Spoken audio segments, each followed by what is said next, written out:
and welcome to Scott's Garage. Today we have a really fun project, at least I think it's going to be pretty fun. It's a project that I got in last month's Popular Mechanics. It's right there. And I like this magazine, it's pretty good. And they have a step stool that I thought was pretty fun. And it says, make this DIY shaker. So shaker is kind of the style of the woodworking that they're doing in the furniture, I guess. Shaker style furniture. And it looked like a pretty fun project. And I'm going to put a photo of it right here so you can see a little bit better. And let's get started. The inspiration around this was I thought this would be a fun and easy project, which I like. And also I was thinking that it might be something nice to give to my daughter. She's graduating from college pretty soon.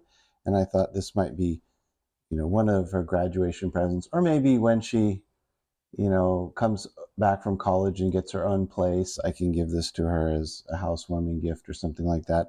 She's only 4'11", so she needs a step stool for just about everything that she does. And so I thought this would be kind of fun, or I can use it around the house, but I kind of had my daughter in mind, and I like the pastel color that they used here. So they did a little drawing here, and I'll put that up in the corner so we can talk more about it as we're going through the project. And, it's nice that they did a drawing. It's certainly not a very good drawing, in my opinion. My high school drafting teacher, Mr. Lopez, would probably give this a D if a student submitted this to him. There's a lot of things left out and a lot of questions that I had to figure out myself. Nice try, but I would say it's kind of pretty weak. So, of course, I like to make a drawing, so I know exactly. Unfortunately, the audio cut out right about here, and it doesn't come in until later on in the build, so I'm going to have to do voiceovers from here. But the good thing is that spares you from having to listen to me ramble on and on about drawings and tolerances and dimensions and things, so hey, it's a good thing. This is the stair tread that I bought. I started off going to Home Depot, and I went in there and I thought they would have those kind of like on the shelf in stock. I asked somebody and they're like, oh no, you have to order that. So rather than go on the Home Depot website and order it, I thought, well, maybe Amazon has it. So I found it on Amazon. It wasn't all that expensive. They had them ready to go, and this is a beautiful piece of wood. It's 1-inch thick oak. The back of it has a little bit of blemishes on it, but that's okay because that'll be the underside. But the front is just gorgeous looking, and that's going to make a great step stool. Ooh, smells so good too. Love it.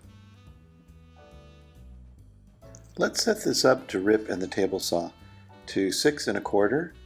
I'm going to put the bull nose against the fence and then make sure that I have the height of the saw set just right.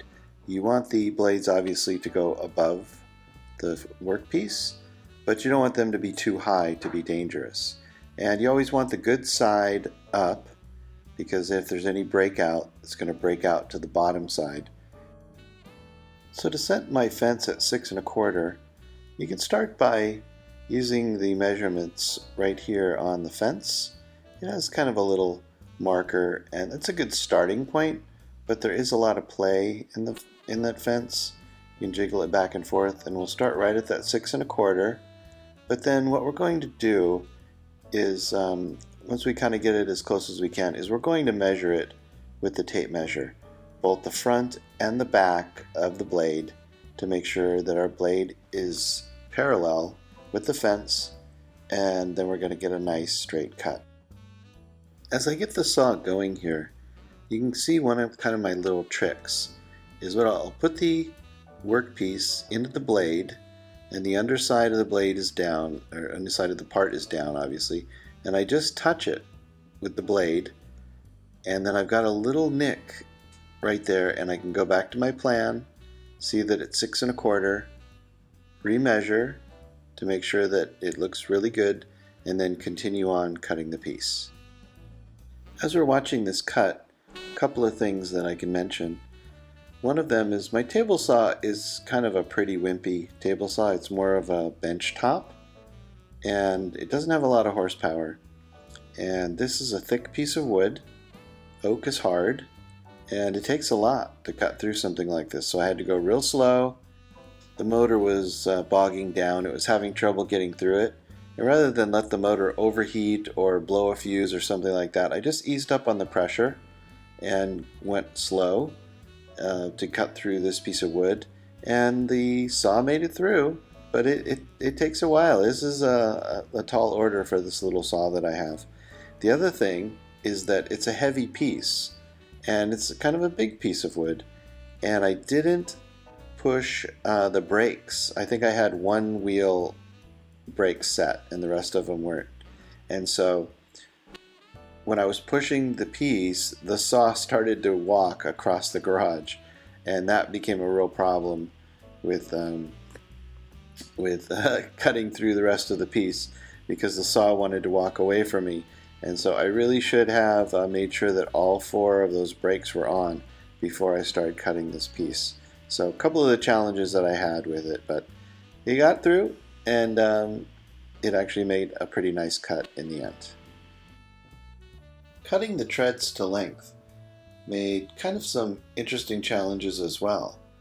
As I was putting it on my chop saw, I noticed that the 6 1/4 wide piece is too wide for me to go all the way through with my saw.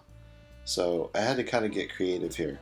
But the first thing I did is make sure that the bullnose is against the back fence, so it's easy to kind of turn, because I'm going to crank it, once I get all the way to the bottom with the saw, then I'm going to crank the piece up, a little trick, to actually complete the cut. The same thing with this piece, doing a cross cut.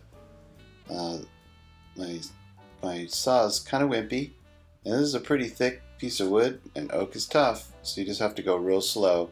Take your time, let the saw cut, and it will make a nice cut going through there. And then once I get to the bottom, with all the travel in the chop saw, I pull up the one side, then I reach over and pull up the other, just to cut off that last little ear corner, and made a nice cut. Then I went ahead and marked the second piece using the first as a guide, and then giving the piece a little bit of a sanding. Then I was about to cut the second piece, and I noticed it wasn't really sitting flat. There was a bunch of like sawdust and things underneath the piece. It was allowing it to move around a bit. So it's really important that you clean off the bottom of the piece and the saw so that it fits nice and tight against the fence and nice and tight against the bottom. Cutting the second piece to size using the same technique. I like how this saw follows the line just about perfectly. That makes me happy. I'm using this random piece of wood to set the saw height for a 3/4 thick piece of wood. Here I'm adjusting the fence to get set up for the cut on the 2 sides of the 14-inch length. So this is the piece of poplar that I'm going to use for all the rest of the pieces for the step stool. I bought this piece of poplar at Home Depot. It's a 1x12 by about 8 feet, and it was a remnant, and it had a couple of defects, and somebody actually tried to saw one part of it. So I was actually able to get this for a really good price. When I went up to the cash register, I asked for a discount because it was kind of damaged and was an odd size. And they said sure, and so they gave me a great deal on it. I really like poplar for this kind of work because it's easy to saw and easy to work with. It is strong, so it'd make a good step stool. And most importantly is it paints really well. So it's going to be perfect for this job. Now cutting a piece of wood like I'm doing right here is not really a very good idea. It's not a very safe way to do it. I should have cut it with maybe a skill saw or some other saw, because you have a really long piece, it can get jammed in the saw, kick back, and it can be pretty dangerous. So it's probably not a great idea to do it this way, but I've been cutting wood a long time, I can make sure I maintain plenty of pressure on the piece of wood against the fence so it doesn't get pinned in between there. And so because of that technique, I was able to make a couple of really nice cuts. This is the piece of wood that I'm going to use to cut all 4 of the stretchers. Now you may say 4, there's only 3 on this design. That's true. I decided to put a 4th one in the back, kind of along the same lines as that front stretcher, but just in the back of it, just to add some extra strength. That seemed like a long distance if you're going to be standing on it, without anything supporting the back bottom part of that. So I went ahead and I'm going to make 4 of those. So I went ahead and cut this piece to 12.5 inches long, and I'm going to be able to get all 4 of these pieces out of that, because rather than going to 3 inches each, so 3 inches times 12 times 4 would be 12, that's not going to work. So I went to 2.5 inches on the width, and so that's going to be able to allow me to get 4 pieces out of the 11.25 inch piece. It's not actually a 1 by 12, it's a 3/4 by 1 or 12 and 11.25. So then here you also see me using a sanding block as a push stick. That distance is way too small to push it through with your fingers. You cannot get your fingers that close to the blade. Couldn't find my push stick, so I went ahead and used whatever I had, just anything that's not my fingers, to push the piece through. Just making sure I keep pressure up against the fence and push it all the way through, and then turn the saw off and let it come to a complete stop. So I went ahead and let the pieces fall on the floor. That's okay. Don't try to pick them up out of the saw, just push them out of the way and they'll be fine. And so now I have all 4 of my pieces, and really I have all of my pieces cut out almost completely. Here I have the 2 side pieces. I'm drawing that notch, the 5.5 by 7 inch notch, which I'll cut out using a combination of the table saw and the jigsaw.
So I'm going to use my biscuit joiner to join this. In the plan they did some pocket screws, which I don't have a pocket screw jig.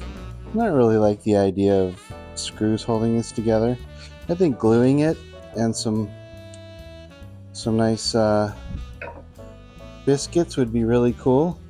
So I'm just going to number these. This is 1, 2. Number these correspondingly and make a mark where I'm going to put my biscuit. So, for example, this is number 8. We're going to say number 8 is right here. And we're going to do a biscuit right here. That's where my biscuit's going to go. And then do all the rest of them just like that. Okay, so I have my biscuit joiner all set up. I'm going to use a 0 biscuit. It's a size which is kind of small. It'll allow me a little bit of play in here. And set it up for 3/4 thick And I'm just going to put it right on the mark each time.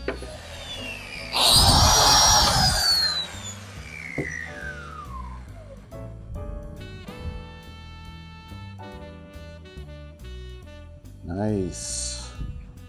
Just go ahead and do all of them like that.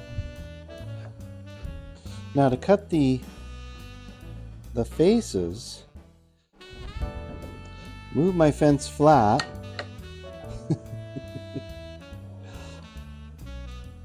And then kind of do it off of like the back side here. And what you do is you sort of line it up here. So kind of right even. This is the saw, and then that's my mark.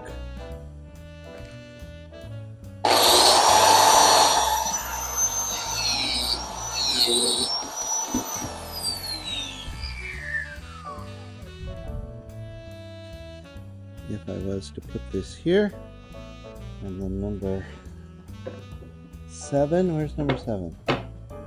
Number 7, it should fit right about there. And that's pretty nice. That's very nice.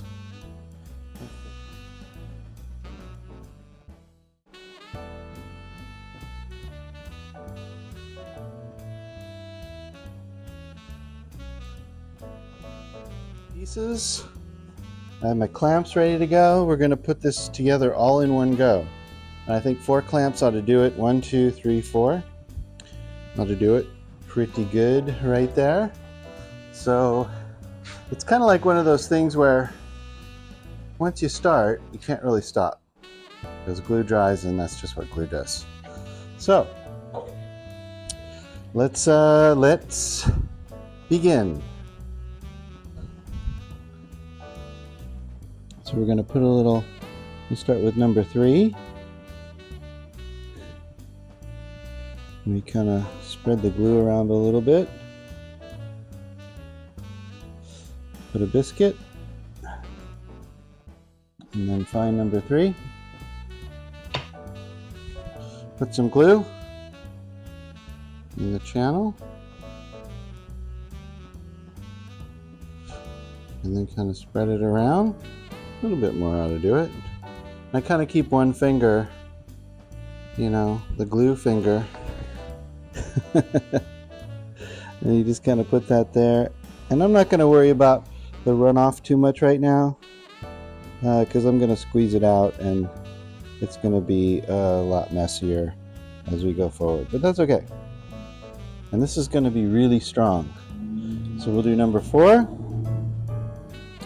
Glue joint number 4. Some glue in here. And I think we should cue some like fast music. That we should go now.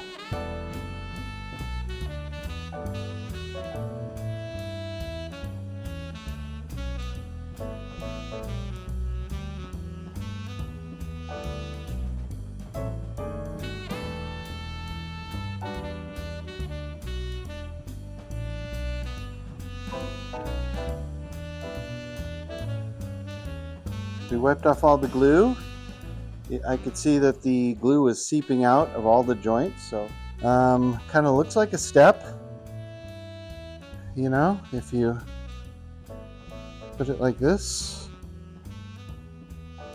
and then put a tread on the top there.